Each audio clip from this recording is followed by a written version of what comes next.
Chapitre 5.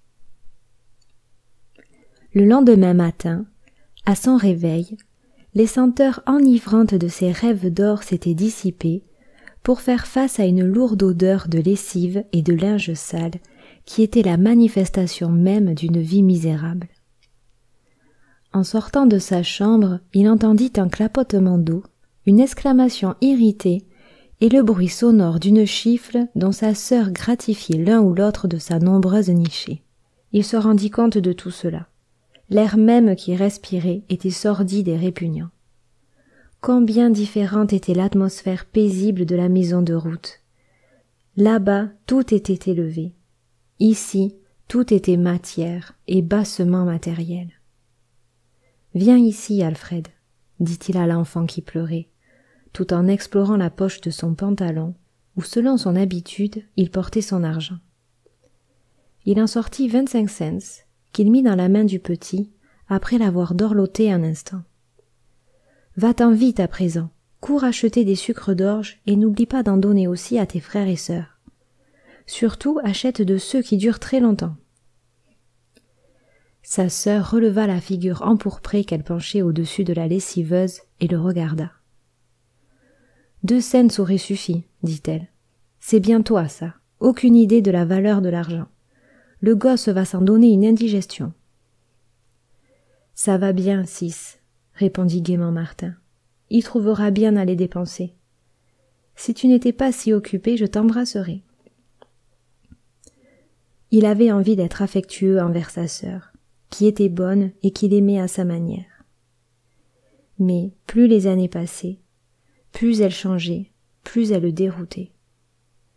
Il songea que c'était la faute du travail si dur, des nombreux enfants, des éternelles taquineries de son mari, et il lui parut tout à coup qu'elle ressemblait un peu à ces légumes passés, à cette lessive et à toute cette monnaie sale qu'elle tripotait du matin au soir. « Allez, va prendre ton petit déjeuner, » dit-elle avec mauvaise humeur, mais dans le fond contente, car de toute sa couvée de frères nomades, celui-ci avait toujours été son préféré.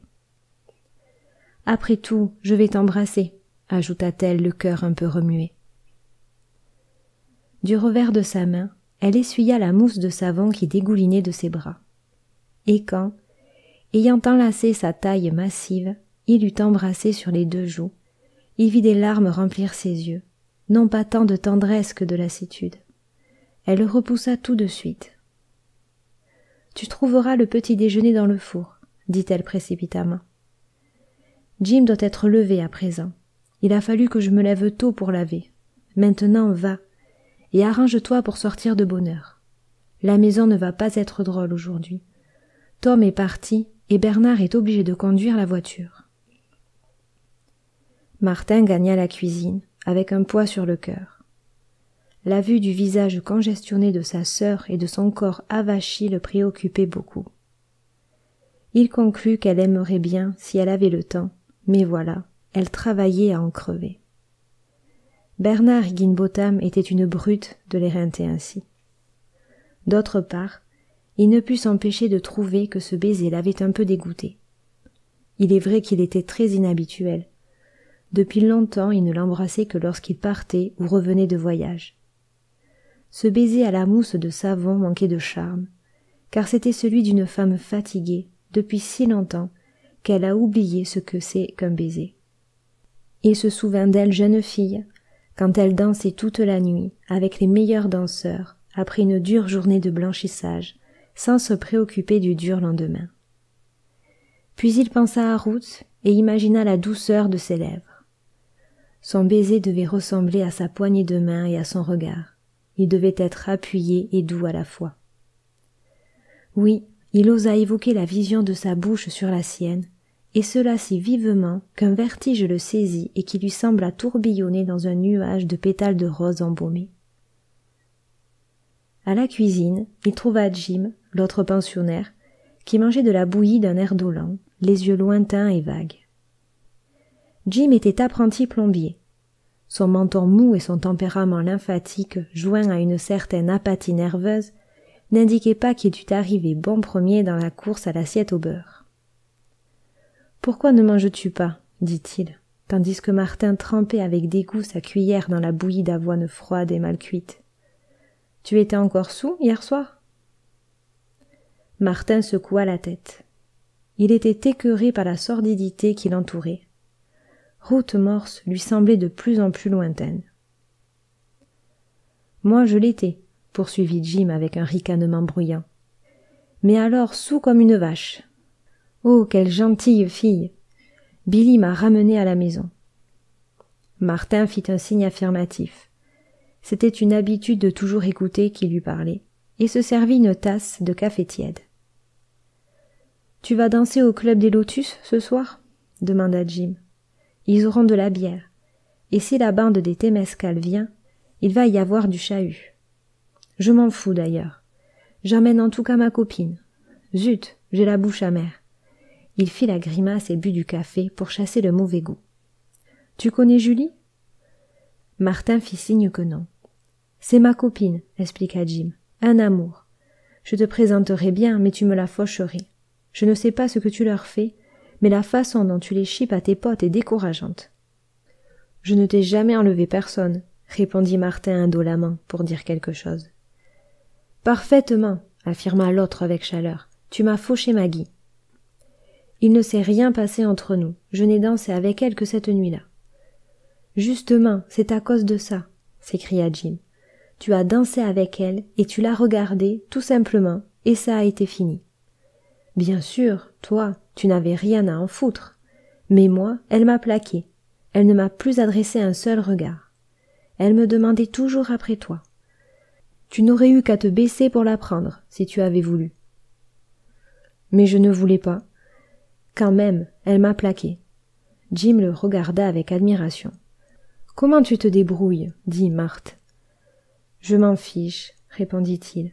« Tu leur fais croire que tu t'en fiches ?» questionna Jim vivement. Martin réfléchit une seconde, puis répondit. « C'est sans doute le bon système, mais pour moi, c'est différent. Je ne m'en suis jamais soucié, enfin pas beaucoup. Si tu peux faire semblant, ça marchera, j'en suis sûr. » « Tu aurais dû venir à la grange de Riley, » déclara Jim, dont les idées manquaient de suite. Un tas de mecs ont passé les gants de boxe. Il y avait là un type épatant de West Auckland, qu'on appelle le rat. Souple comme une anguille, personne n'a pu le tomber. On t'a regretté. Où étais-tu donc au fait ? À Auckland, répondit Martin. Au spectacle ? Martin repoussa son assiette et se leva. Tu viendras danser ce soir ? Lui cria l'autre. Non, je ne pense pas, répondit-il. Il sortit et respira l'air à grandes bouffées. Cette atmosphère l'avait suffoqué et le bavardage de l'apprenti l'avait exaspéré. À certains moments, il avait dû se retenir pour ne pas lui fourrer la tête dans sa bouillie. Plus l'autre bavardait, plus Ruth semblait s'éloigner de lui. Comment pourrait-il, parmi ce troupeau de brutes, devenir jamais digne d'elle? La tâche qu'il s'était donnée le terrifiait, tant il se sentait handicapé par l'atavisme de sa classe. Tous coalisaient pour l'empêcher de s'élever. Sa sœur, la maison de sa sœur et sa famille, Jim l'apprenti, toutes ses connaissances, ses moindres attaches. Et il trouva un goût amer à l'existence. Jusqu'alors, il avait accepté telle qu'elle était et trouvé bonne. Il ne l'avait jamais interrogée, excepté dans les livres. Mais ces livres étaient pour lui des contes de fées parlant d'un monde impossible et magnifique. À présent qu'il avait vu ce monde possible et réel, dont cette femme fleur, Ruth, était le centre, tout le reste n'était qu'amertume, désir douloureux et désespoir exaspéré par l'espoir même. Il avait hésité entre la bibliothèque populaire de Berkeley et celle d'Auckland. Il se décida pour cette dernière parce que Ruth habitait Auckland. Qui sait, une bibliothèque était bien un endroit pour elle et il pouvait l'y rencontrer. Comme il ignorait la façon de s'y prendre, il erra parmi d'innombrables rayons de romans, jusqu'au moment où la gentille fille à l'air français, qui semblait être la préposée du lieu, lui dit que le service des renseignements était en haut. Il n'était pas assez fixé pour s'adresser à l'homme au pupitre et s'élança dans la salle réservée à la philosophie. Il avait entendu parler de philosophie, mais ne s'était pas figuré qu'on ait pu écrire tant d'ouvrages sur ce sujet. Les hauts rayons ployant sous les lourds volumes l'humilièrent et le stimulèrent en même temps. Quelle bonne besogne pour son cerveau vigoureux! Il tomba sur des livres de trigonométrie dans la section des mathématiques, les feuilleta et contempla, médusé, des formules et des figures incompréhensibles. Certes, il comprenait l'anglais, mais cet anglais-là lui sembla de l'hébreu. Norman et Arthur savaient cette langue. Il avait parlé devant lui. Et c'étaient les frères de route. Il quitta la salle de philosophie, désespéré. De tous côtés, les livres semblaient se rapprocher de lui pour le narguer, l'écraser. Jamais il ne s'était imaginé que la science humaine pût constituer une masse aussi imposante de livres, et cela l'effrayait. Comment son cerveau pourrait-il emmaganiser tout ça? Puis il se souvint que d'autres, beaucoup d'autres, l'avaient fait. Et, tout bas, ardemment, il se jura de faire rendre à son cerveau ce que d'autres avaient su faire rendre au leur. Il erra de nouveau, tantôt déprimé, tantôt espérant, à la vue des rayons bourrés de science. Dans une section de divers, il tomba sur un épitomé de Néri et le parcourut avec déférence. Cette langue, il la comprenait enfin. Comme lui, cet homme parlait de la mer. Puis il trouva un Broditch et des livres de Leckey et de Marshall. Voilà, il allait apprendre la navigation. Il allait cesser de boire, travailler et devenir capitaine. Ruth, à ce moment-là, parut très près de lui. Une fois capitaine, il pourrait l'épouser, si elle voulait de lui. Et si elle ne voulait pas, eh bien, il vivrait une vie meilleure parmi les hommes, à cause d'elle, et n'en cesserait pas moins de boire. Puis il se souvint des assureurs et des armateurs, maîtres obligés du capitaine, qui pourraient le brimer et dont les intérêts étaient diamétralement opposés aux siens. Il lança un regard à travers la salle et baissa les yeux devant les 10 000 volumes. Non, plus de mer pour lui. Il y avait d'infinies richesses dans tous ces livres, et s'il parvenait à en tirer de grandes choses, c'était sur terre qu'il les accomplirait. D'ailleurs, un capitaine ne peut amener sa femme avec lui. Midi vint, puis l'après-midi. Il oublia de manger et continua à chercher des livres sur les bonnes manières. Car, en plus du choix d'une carrière, son esprit était tourmenté par un problème plus immédiat. Quand une jeune fille vous demande de venir la voir, quand pouvez-vous y aller? Mais quand il tomba sur le rayon en question, il chercha en vain une réponse. Les 1001 subtilités du savoir-vivre l'ahurirent, et il se perdit dans le labyrinthe des cas variés où l'on échange des cartes de visite entre gens de bonne société. Il abandonna la partie sans avoir trouvé ce qu'il cherchait, mais en découvrant qu'un homme n'a pas passé de toute sa vie pour être poli, et que lui, personnellement, devrait vivre une existence préparatoire pour apprendre à le devenir. « Avez-vous trouvé ce que vous cherchiez ?» lui demanda l'homme au pupitre quand il sortit. « Oui, monsieur, dit-il. Vous avez une excellente bibliothèque. » L'homme fit un signe d'assentiment.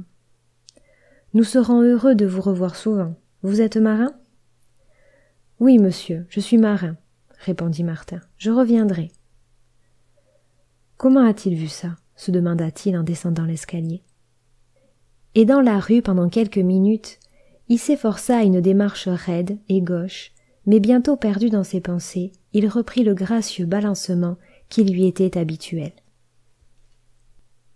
Chapitre 6. Une terrible inquiétude tourmenta Martin Eden.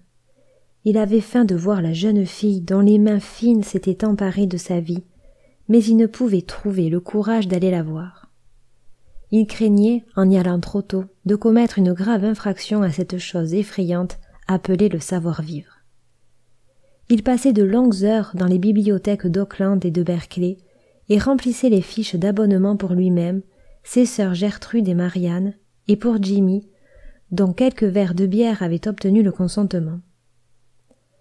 Avec la provision de livres que 4 cartes lui permettaient d'emporter chez lui, il usa tant de gaz dans sa pauvre chambrette que M. Higginbotham lui fit payer 50 cents de supplément. la masse de livres qu'il lut ne lui servit qu'à stimuler son impatience. Chaque page de chaque volume n'entrebâillait qu'une fenêtre minuscule du paradis intellectuel, et son appétit, aiguisé par la lecture, augmentait à mesure. Puis, il ne savait par quel bout commencer et souffrait continuellement du manque d'études préparatoires. Les plus simples allusions, évidemment comprises par n'importe quel lecteur, lui échappaient. Il en fut de même pour la poésie qu'il adorait. Il lut le Swinburne prêté par Root, d'autres encore, comprit Dolorès d'un bout à l'autre. Mais il estima que Root ne devait pas le comprendre. Comment l'aurait-elle pu, vivant une vie aussi raffinée? Il tomba par hasard sur des poèmes de Kipling, dont le rythme, l'envolée, l'éclat qui transformait les moindres choses, les détails les plus familiers, le transportèrent. La compréhension de cet homme, sa psychologie à l'emporte-pièce le stupéfiait. Psychologie était un nouveau mot dans le vocabulaire de Martin.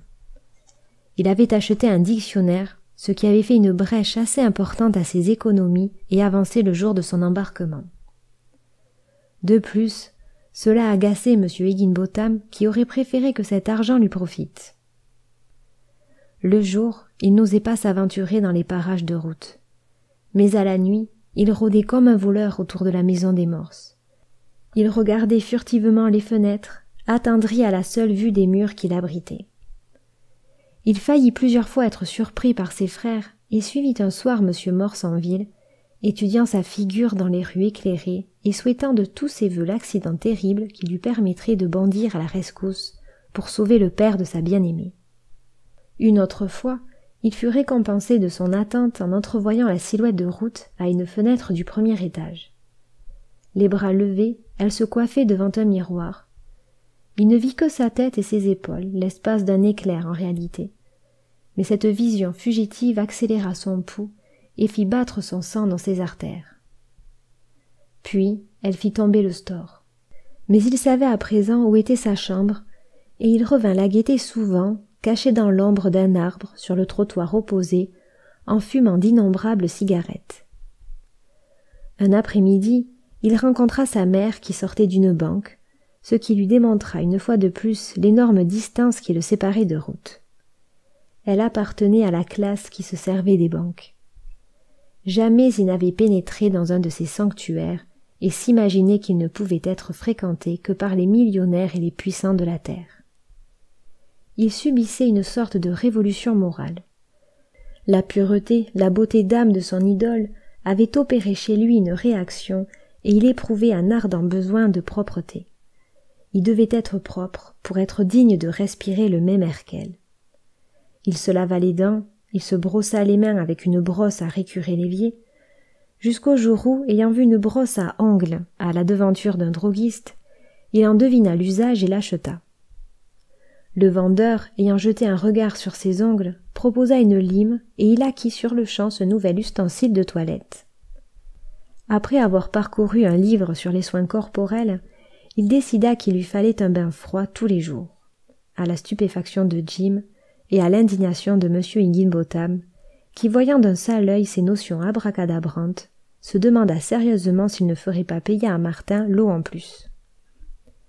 Un autre progrès fut réalisé à propos du pli du pantalon.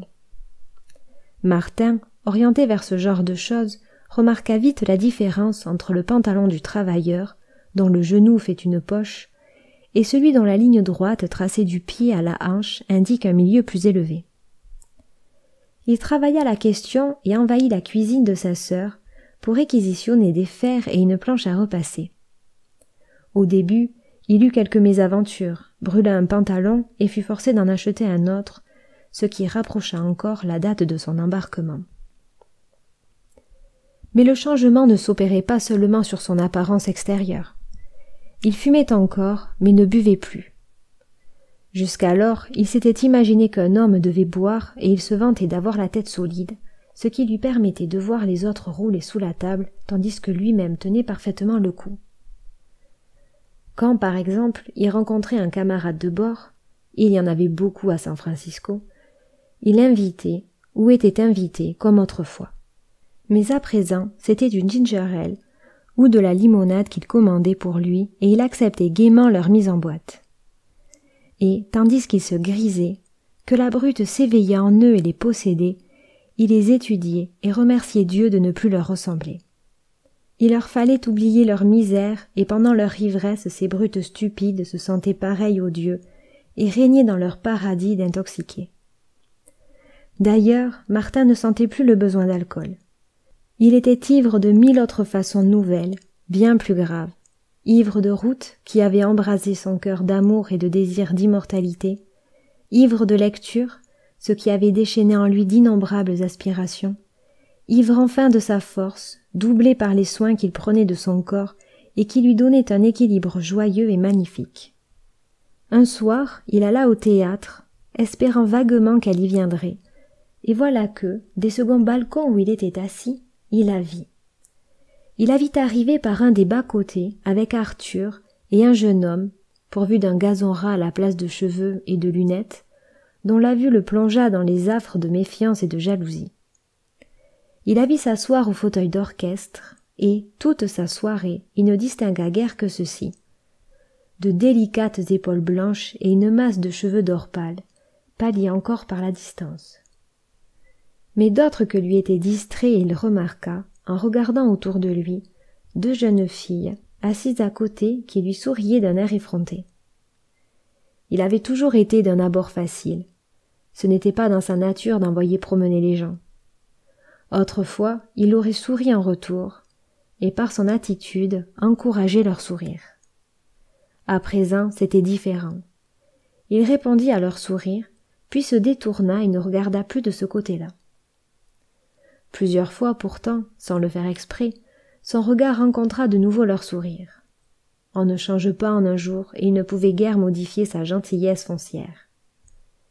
Il finit donc par sourire à ces jeunes filles, par sympathie. Que lui apportaient-elles de neuf? Il savait bien qu'elles tendaient vers lui leurs mains caressantes.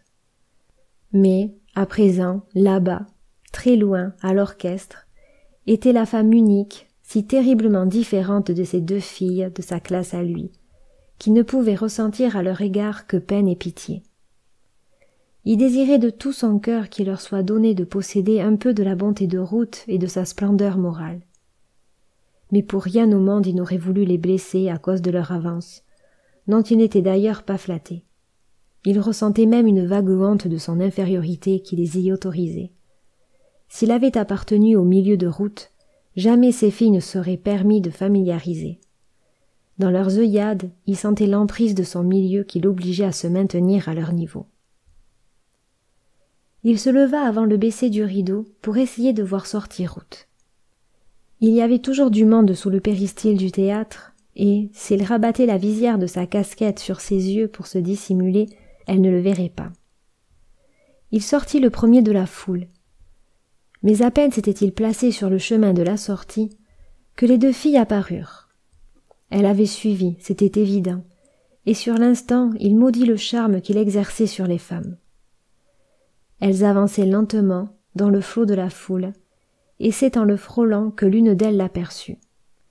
C'était une mince fille brune, aux sombres yeux pleins de défi. Toutes 2 lui sourirent et il leur répondit. « Hello » dit-il automatiquement. Il avait déjà fait si souvent dans les cas semblables. D'ailleurs, il ne lui était guère possible de faire moins, étant donné sa grande indulgence et le besoin de cordialité inhérent à sa nature. La fille aux yeux noirs accentua son sourire et fit mine de s'arrêter, ainsi que l'ami qui l'accompagnait et qui riait en se tortillant. Il réfléchit rapidement. Il ne fallait pas qu'en sortant, elle le vît avec ses filles. Tout naturellement, il emboîta le pas à la brune et la poussa vers la sortie. Là, il était à son affaire. Loin de manifester de la maladresse ou de la timidité, il plaisanta, maniant avec verve l'argot et le compliment gentil, préliminaire indispensable dans ce genre d'aventure rapide. Au coin, il voulut quitter la foule qui suivait la rue pour en prendre une transversale. Mais la fille aux yeux noirs lui saisit le bras et s'écria en entraînant sa compagne. « Eh, Bill, où courez-vous comme ça? Vous allez pas nous plaquer tout de suite ?» Il s'arrêta, se mit à rire et fit volte-face. Par-dessus leurs épaules, ils voyaient la foule passer sous les réverbères. L'endroit où ils se trouvaient n'étant pas éclairé, ils pourraient la voir passer sans être vus.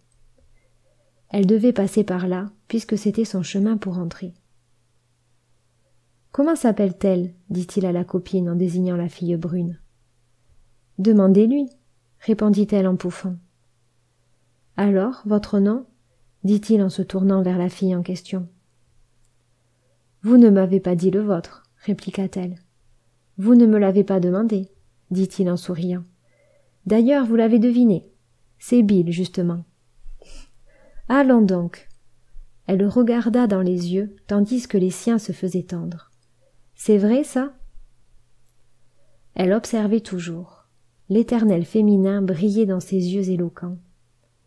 Et il évaluait, négligemment, sachant d'avance qu'elle allait à présent, s'il l'attaquait, se tenir sur la défensive, soudain réservée, pudique, mais prête à renverser les rôles s'y reculait. N'étant après tout qu'un homme, il sentait l'attirance qu'elle exerçait sur lui, et dans son fort intérieur, appréciait sa flatteuse insistance. Il connaissait bien tout cela, il le connaissait trop bien, depuis A jusqu'à Z.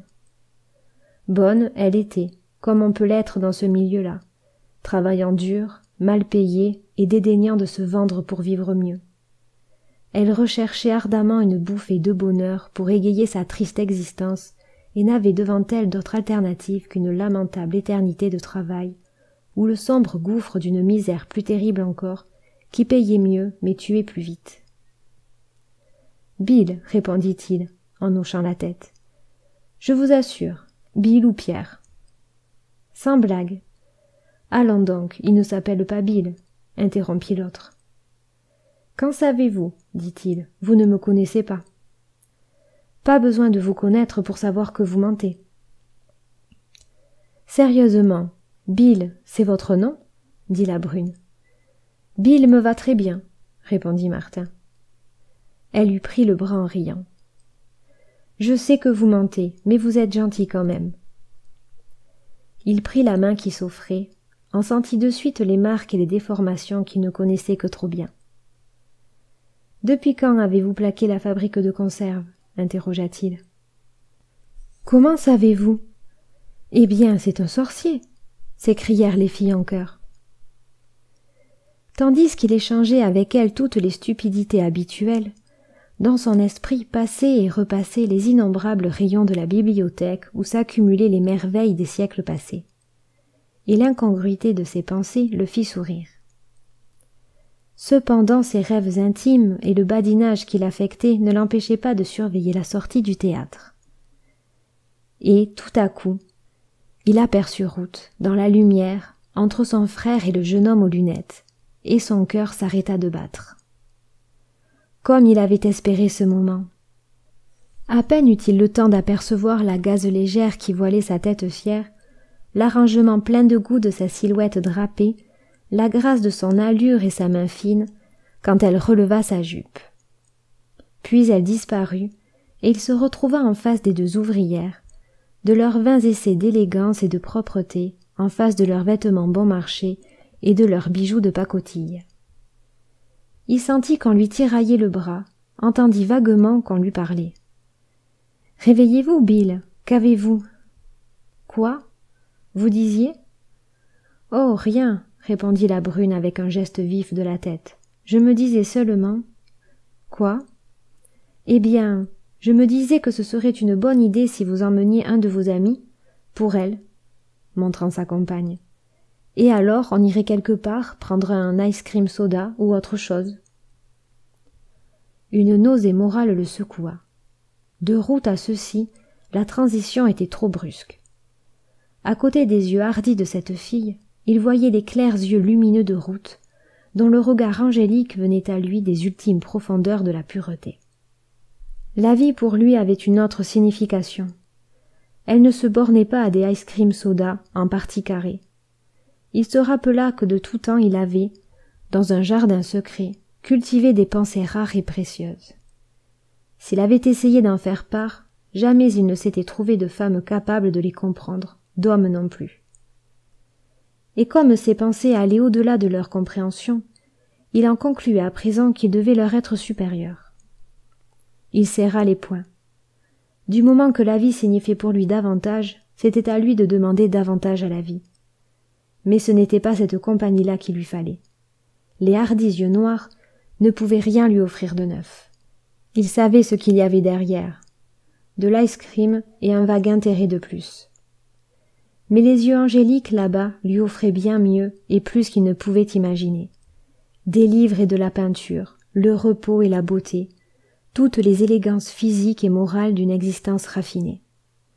Il connaissait par cœur ce que dissimulaient si mal ses yeux noirs.